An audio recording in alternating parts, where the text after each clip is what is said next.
नमस्कार। बहुत ही प्रैक्टिकल सी चुनौती देख रहे हैं। क्या होता है जब किसी सिस्टम की डेली ट्रांजैक्शन रिपोर्ट (DTR) और treasury cash balance (TCB) match नहीं करते? और हमारे पास जो जानकारी है वो APT 2.0 नाम के सिस्टम के बारे में है और ये बताती है कि इस मिसमैच को, इस अंतर को कैसे ठीक किया जाए। और इसमें एक दिलचस्प बात यह है, जैसा आपने कहा, कि सिस्टम ये मानकर चलता है कि TCB यानी कैश इन हैंड वो सही है। हाँ, और DTR को उसके हिसाब से एडजस्ट करना पड़ता है। अजीब है पर ठीक है, चलिए इसी को समझते हैं। बिल्कुल। और ये प्रक्रिया वित्तीय सटीकता के लिए बहुत अहम है। सोचिए, ये सिस्टम कितने तरह के लेन देन देखता है रोज। CBS है, IPPB है, PLI PLI भी।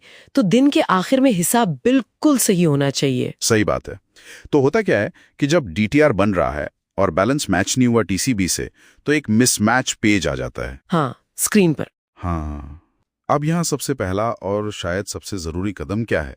सबसे पहले तो पोस्टमास्टर या सब पोस्टमास्टर, मतलब PMSPM को ये पक्का करना होता है कि TCB जो सिस्टम दिखा रहा है वो असल में हाथ में जो नकदी है उससे मैच कर रहा है या नहीं। अच्छा, यानी फिजिकल वेरिफिकेशन? हाँ बिल्कुल, जमीनी सच्चाई की जांच एक तरह से। ठीक है।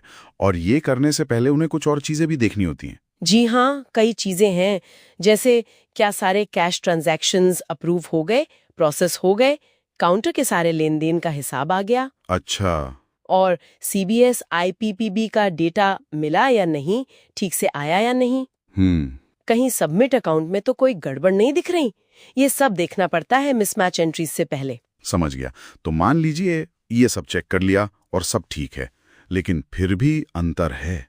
जैसे 4,40,734 वाला उदाहरण है। हाँ, वो बड़ा अमाउंट है। तो उस केस में क्या होता है? तब तो सिस्टम की वही बात लागू होगी कि TCB सही है। बिल्कुल। अगर PMSPM को यकीन है कि कैश सही है और शुरुआती जांच भी ठीक है, तो फिर मानना पड़ेगा कि DTR और TCB में सच में अंतर है।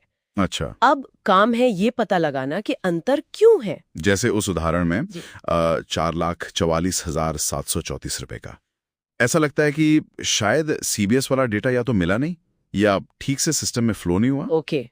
तो कारण पता चल गया या अंदाजा लग गया। अब इसे सिस्टम में ठीक कैसे करेंगे? सोर्स में कुछ अकाउंट हेड्स की बात है। हाँ, अकाउंट हेड्स ये बेसिकली अंतर को सही जगह रिकॉर्ड करने का तरीका है। ये सिर्फ एक मैथमेटिकल एडजस्टमेंट नहीं है, बल्कि ये बताता है कि शक किस पर है। मतलब कैटेगराइज करना। हाँ बिल्कुल। जैसे सोर्स बताता है मुख्य श्रेणियां हैं CBS data mismatch, PLAR PLA data mismatch, IPPB data mismatch और एक अन्य यानी अदर्स।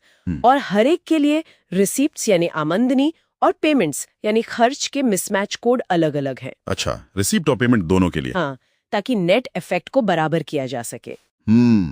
तो ये एक तरह से टैगिंग हो गई कि गड़बड़ कहाँ से हुई होगी। सही पकड़ा, ताकि बाद में जब जांच हो तो पता चले कि अच्छा, उस दिन CBS डेटा में दिक्कत थी या शायद PLI वाले में। समझ गया। तो उस 4,40,734 वाले उदाहरण में उन्होंने कौन सा हेड इस्तेमाल किया? उसमें क्योंकि शक CBS डेटा पर था, तो उन्होंने CBS वाले हेड्स यूज किए। अंतर को बराबर करने के लिए उन्हें CBS रिसीट्स मिसमैच हेड में डालने पड़े 5 लाख रुपए। 5 लाख रिसीप्ट में? हाँ, रिसीट में। और फिर CBS पेमेंट्स मिसमैच हेड में डाले 59,266 रुपए। अच्छा, तो 5 लाख रिसीप्ट और 59,266 पेमेंट। हाँ, तो नेट इफेक्ट हो गया 5,59,266 इज इक्वल टू 4,40,734 रुपीज। ठीक है, बिल्कुल वही अमाउंट जो मिसमैच था। जी, तो इस तरह से उन्होंने सिस्टम में DTR को TCB के बराबर कर दिया। तो कुल मिला के बात यह है कि ऐसी रोजमर्रा की जो वित्तीय गड़बड़ियां हैं, उनसे निपटने का एक सेट तरीका है। सबसे जरूरी, पहले हाथ में कैश देखो। हाँ, वो पहला कदम है। और फिर अगर अंतर है तो सही अकाउंटिंग कोड्स इस्तेमाल करके उसको सिस्टम में एडजस्ट करो। और ये सब सावधानी से करना होगा ताकि रिकॉर्ड सही रहे। बिल्कुल। ये प्रक्रिया दिखाती है कि ऑपरेशनल सिस्टम्स कैसे डेटा फ्लो की दिक्कतों के बाद भी अकाउंटिंग को सटीक रखने की कोशिश करते हैं।